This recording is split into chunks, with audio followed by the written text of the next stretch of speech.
Hi friends, ఈ video educational purpose తప్ప ఎటువంటి రికమెండేషన్ కాదు. జాబ్ చేయటం ప్రారంభించినప్పుడు తీసుకోవాల్సిన కొన్ని ముఖ్యమైన నిర్ణయాలు.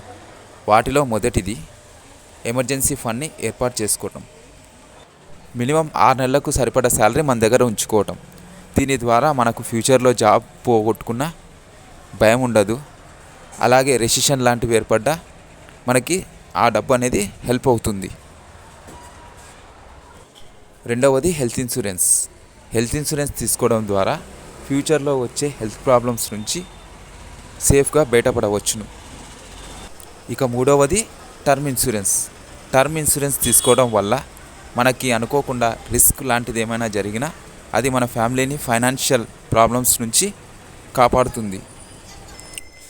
నాలుగవది రిటైర్మెంట్ ప్లాన్.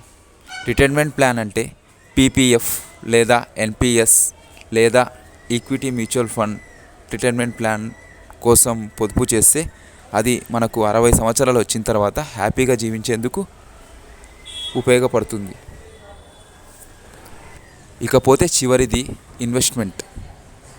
మనం ఇన్వెస్ట్మెంట్ అనేది ఎంత ఎక్కువగా పొదుపు చేస్తున్నాం అన్న దానికంటే ఎంత కాలానికి పొదుపు చేస్తున్నాం అనేది ఇంపార్టెంట్ రోల్ ప్లే చేస్తుంది. దానిలో భాగంగా మనం కెరియర్ ప్రారంభించిన మొదట్లోనే ఇన్వెస్ట్మెంట్ తక్కువ అమౌంట్తో అయినా ఈక్విటీ మ్యూచువల్ ఫండ్స్ లాంటి చూజ్ చేసుకుంటే ఒక 20, 25 నుంచి 30 సంవత్సరాలు కనుక మీరు ఉంచుకోగలిగితే అది ఒక లాంగ్ కార్పస్ని మీకు బిల్డ్ చేయగలుగుతుంది. Take right decision, right time. Thank you friends.